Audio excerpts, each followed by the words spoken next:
ഹോട്ടലിന് ഞങ്ങൾ പേര് നിശ്ചയിച്ചു കഴിഞ്ഞു. സുധാകര വിലാസം ഹോട്ടൽ ആൻഡ് ടീ ഷാപ്പ് എന്നിടണമെന്ന് പലരും പറഞ്ഞു. പക്ഷെ ഞാൻ വഴങ്ങിയില്ല. എന്റെ എല്ലാ ഐശ്വര്യങ്ങൾക്കും കാരണം എന്റെ ഭാര്യ ജയലക്ഷ്മി. അതുകൊണ്ട് ഹോട്ടൽ ജയലക്ഷ്മി എന്ന പേരിടാമെന്ന് തീരുമാനിച്ചു. സ്പെയർ പാർട്ട് ഷോപ്പിന് ജയശ്രീ ഓട്ടോമൊബൈൽ എന്നിടണമെന്ന് തീരുമാനിച്ചു. നീ വിഷമിക്കണ്ട, നിന്റെ പേരിലും എന്തെങ്കിലും ചെറുകിട വ്യവസായം തുടങ്ങാമെന്നാ ഇവര് പറയുന്നത്. പപ്പടത്തിന് ഇപ്പൊ ഭയങ്കര ഡിമാൻഡാണല്ലോ. പിന്നെ അതുകൊണ്ട് ജയപ്രഭ പപ്പടം പ്രൈവറ്റ് ലിമിറ്റഡ്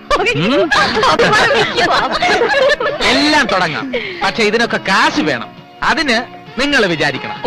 അതിന് ഞങ്ങളുടെ കയ്യിൽ എവിടുന്ന കാശ്? അല്ല, അത് നിങ്ങളുടെ കയ്യിൽ നിന്ന് എടുക്കണമെന്ന് ആര് പറഞ്ഞു? ഞങ്ങൾ എന്തോ ചെയ്യും? ചോദിക്ക്. പറഞ്ഞു കൊടുക്ക തങ്കക്കുട്ട. ആണോ?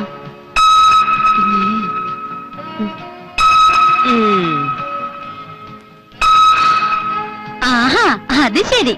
കാളകള് വാല് പൊക്കുന്ന കണ്ടപ്പോഴേ ഞങ്ങൾക്ക് തോന്നി. അപ്പൊ ഇതിനാണ് ഞങ്ങളെ ഊട്ടിന്ന് പൊള്ളാച്ചിന്നൊക്കെ പറഞ്ഞ് ഇങ്ങോട്ട് വിളിച്ചോണ്ട് വന്നത് അല്ലേ? അതിനും കൂടിയാണ് എന്ന് പറയുന്നതാവും ശരി. അല്ല, ഞങ്ങൾ ഈ പറയുന്ന കാര്യങ്ങൾ ന്യായമല്ല എന്ന് നിങ്ങൾക്ക് തോന്നുന്നുണ്ടെങ്കിൽ, ഞങ്ങളുടെ സ്നേഹം ആത്മാർത്ഥമല്ല എന്ന് നിങ്ങൾക്ക് തോന്നുന്നുണ്ടെങ്കിൽ ഇത് അമ്മാവനോട് അവതരിപ്പിക്കണ്ട. അയ്യോ, എല്ലാ കാര്യത്തിനും ഞങ്ങൾ നിങ്ങളുടെ കൂടെ ഉണ്ടാവും. ഉറപ്പാണല്ലോ? ഉറപ്പാ.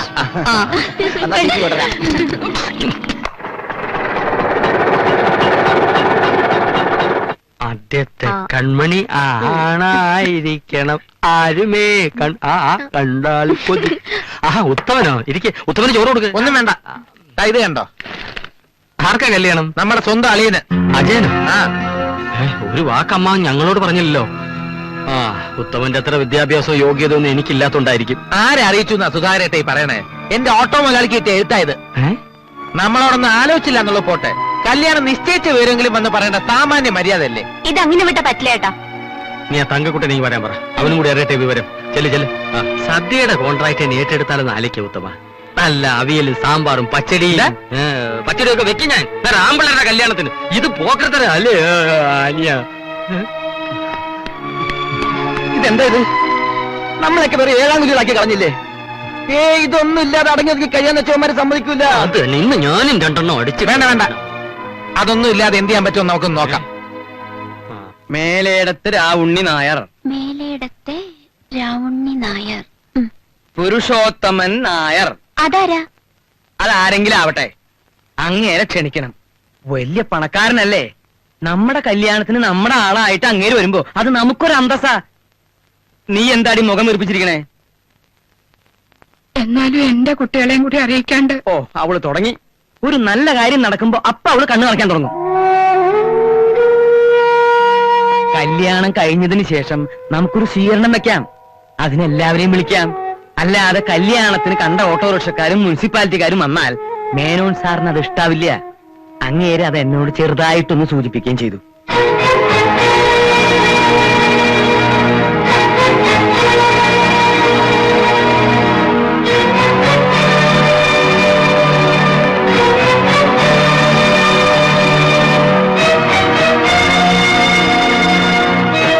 എല്ലാവരും കൂടെ എന്താ ഒന്നും മിണ്ടാത്തെ? ഞങ്ങളെ മരുമക്കളായിട്ട് അംഗീകരിക്കണ്ട. പക്ഷെ ഇവര് മക്കളാണെന്നുള്ളത് നിങ്ങൾക്ക് നിഷേധിക്കാൻ പറ്റുമോ? അയ്യോ, എന്താ ഇങ്ങനെയൊക്കെ? സ്വന്തം അളിയന്റെ കല്യാണക്കാര്യം നാട്ടുകാര് പറഞ്ഞിട്ടാണോ ഞങ്ങൾ അറിയേണ്ടത്? ഞാനൊന്ന് പറഞ്ഞോട്ടെ സുധാകര. ഒന്നും പറയണ്ട. സ്റ്റാൻഡേർഡ് ഇല്ലാത്ത ഞങ്ങളോട് സംസാരിക്കാൻ അമ്മാവിന്റെ നാണക്കേടുണ്ടാവും. കെട്ടിച്ചയച്ചതോടെ എല്ലാ ബന്ധങ്ങളും തീർന്നു എന്ന് കരുതിയല്ലേ? അമ്മയ്ക്കെങ്കിലും ഒരു വാക്ക് പറയായിരുന്നില്ലേ? ഇങ്ങനെ 3 മക്കളില്ലെന്ന് നിങ്ങൾ കരുതിയാ മതി. വാ, നമുക്ക് പോവാം. വാ ചേച്ചി.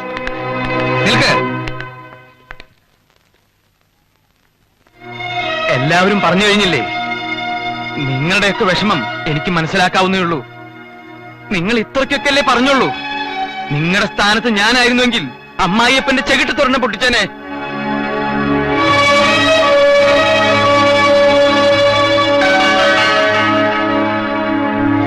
തെറ്റ് എന്റെ ഭാഗത്താണ്, സമ്മതിച്ചു. പക്ഷേ നിങ്ങൾ വിശ്വസിച്ചാലും ഇല്ലെങ്കിലും ശരി, ഞാൻ ശാരദയുടെ കൂടെ നിങ്ങളെ ക്ഷണിക്കാൻ വരികയായിരുന്നു. അല്ലേ ശാരദ? അതെ മക്കളെ.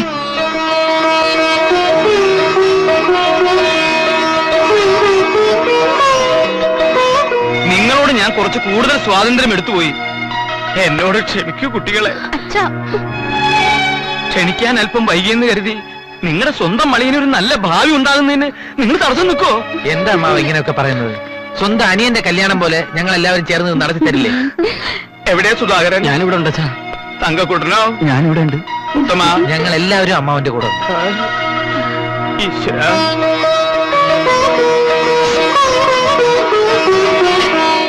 എന്ത് കഷ്ടം അറിയുന്നേ. അമ്മേ, ഞങ്ങൾ അമ്മയോട് മറ്റൊരു കാര്യം പറയാനും കൂടിയാ വന്നത്. എന്താ മോളെ? സുധാരേട്ടന് ഒരു ഹോട്ടൽ തുടങ്ങാൻ പരിപാടി ഇട്ടിട്ടുണ്ട്. ആണോ? നല്ല കാര്യമാണല്ലോ. ഹോട്ടലിന് പേര് വിട്ടു, ഹോട്ടൽ ജയലക്ഷ്മിന്ന്. പിന്നെ ഉത്തമേട്ടനും പുതിയ ചില പരിപാടികളൊക്കെ ഉണ്ടെന്ന്. അതെന്താ? ഒരു വർക്ക്ഷോപ്പ്, ആഹാ. ജയശ്രീ ഓട്ടോമൊബൈൽസ്. അമ്മേ, നമ്മുടെ ആളിനും ചില പരിപാടികളൊക്കെ ഇല്ലാതില്ല, പക്ഷെ അമ്മ സഹായിച്ചാൽ നടക്കും. അതെ അമ്മേ. ഞാനോ? അതെ അതെ, അച്ഛനോട് പറഞ്ഞ അമ്മ ഓരോ ലക്ഷം രൂപ വീതം ഞങ്ങൾക്ക് വാങ്ങിച്ചു തരണം. ഞങ്ങളുടെ അമ്മയല്ലേ. ഒരു നല്ല കാര്യത്തിനല്ലേ? അമ്മ പറഞ്ഞു നോക്കാം. സ്വന്തം ഭർത്താക്കന്മാരോട് അല്പമെങ്കിലും സ്നേഹവും ബഹുമാനവും ഉണ്ടായിരുന്നെങ്കിൽ അവര് നമ്മളോട് ഇറങ്ങി വരില്ലായിരുന്നോ? ഈ പെണ്ണുങ്ങൾക്കെല്ലാം കരിങ്കല്ലിന്റെ ഹൃദയമാണെന്ന് പറയുന്നത് വെറുതെ അല്ല. നാണം കിടത്തി കല്യാണ പന്തലിൽ നിന്ന് ഇറക്കി വിട്ട അവസ്ഥയിലായി പോയില്ലേ നമ്മള്?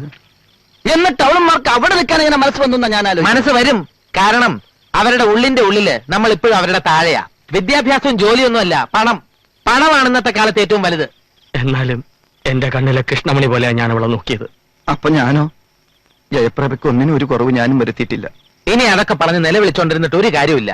നമുക്ക് നമ്മുടെ കാര്യം, അവർക്ക് അവരുടെ കാര്യം. സുധാകരേട്ടാ. നമ്മൾ എത്ര ആരാ മനസ്സിലായില്ല? ഏട്ടാ, ഞാൻ വേണ്ട, അവിടെ തന്നെ നിന്നാ മതി. നീ ഞാനും തമ്മിലുള്ള ബന്ധം അന്നത്തോടെ തീർന്നു. എന്താ സുധാരേട്ടൻ ഇങ്ങനെയൊക്കെ പറയുന്നേ? ചേട്ടാ വന്നേ. വേണ്ട, ഇനി അവരവരുടെ വീടുകൾ കഴിഞ്ഞാൽ മതി. സുധാകരേട്ടൻ പറഞ്ഞത് ഞങ്ങളുടെ 3 പേരും തീരുമാനമാണ്. ഓഹോ, അപ്പൊ 3 പേരും കൂടി ചേർന്നുള്ള ഒത്തുകളിയാണല്ലേ? അങ്ങനെ കരുതിയാലും വിരോധമൊന്നുമില്ല. ന്യായമായിട്ടുള്ള കാര്യങ്ങൾക്ക് ഞങ്ങൾ ഒറ്റക്കെട്ടാണ്. ആ, ഞങ്ങളെ സ്നേഹിക്കുകയും അനുസരിക്കുകയും ചെയ്യാത്ത ഭാര്യമാരുടെ കൂടെ ജീവിക്കാൻ ഞങ്ങൾക്ക് താല്പര്യമില്ല. ഞങ്ങൾ എന്ത് തെറ്റാണ് ചെയ്തെന്ന് അറിഞ്ഞാൽ കൊള്ളാം. അതെ. അയ്യോ, നിങ്ങൾ ആരും ഒരു തെറ്റും ചെയ്തിട്ടില്ലേ? തെറ്റ് ചെയ്തവർ ഞങ്ങളാ. പെൺമക്കൾക്ക് ഒരു വിലയും കൽപ്പിക്കാത്ത, അവരെ എങ്ങനെയെങ്കിലും ആരുടെയെങ്കിലും തലയിൽ കെട്ടിവെച്ചാൽ മതി എന്ന് വിചാരിക്കുന്ന ആൾക്കാരുമായിട്ട് ബന്ധം വെച്ചത് ഞങ്ങളുടെ തെറ്റ്. തങ്ങൾക്ക് പറ്റിയ ഭർത്താക്കന്മാരില്ല എന്ന് ഭാര്യമാര് കൂടെ കൂടെ കുത്തി നോവിച്ചിട്ടും അതെല്ലാം മറക്കാനും പൊറുക്കാനും തയ്യാറായത് ഞങ്ങളുടെ തെറ്റ്. അപമാനമെല്ലാം സഹിച്ച് അളിയന്റെ കല്യാണം സ്വന്തം കൂടപ്പുറപ്പിന്റെ കല്യാണം പോലെ ഗംഭീരമാക്കാൻ ശ്രമിച്ചത് ഞങ്ങളുടെ തെറ്റ്. അതെ ഉത്തമ, നിങ്ങൾ ഈ പറഞ്ഞതൊക്കെ തെറ്റാണ് ഞാൻ പറയില്ല കുട്ടികളെ. പക്ഷെ അന്ന് ഇവര് നിങ്ങളുടെ കൂടെ വരാതിരുന്നത് നിങ്ങളോട് സ്നേഹവും ബഹുമാനവും ഇല്ലാഞ്ഞിട്ടല്ല. ഈ അമ്മയുടെ നിസ്സഹായാവസ്ഥ അവർക്ക് മനസ്സിലായതുകൊണ്ടാ. കല്യാണത്തിന് നിങ്ങൾ എല്ലാവരും ഉണ്ടാവണം എന്നുള്ളത് ഈ അമ്മയുടെ ആഗ്രഹമായിരുന്നു. അതേതായാലും നടന്നില്ല.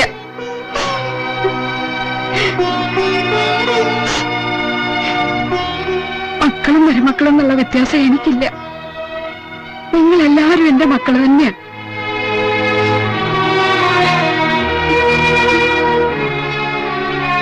ഈ അമ്മയുടെ കണ്ണീരിന് എന്തെങ്കിലും വില കൽപ്പിക്കുന്നുണ്ടെങ്കിൽ എന്റെ മക്കൾ ഇവരോട് പൊറുക്കണം.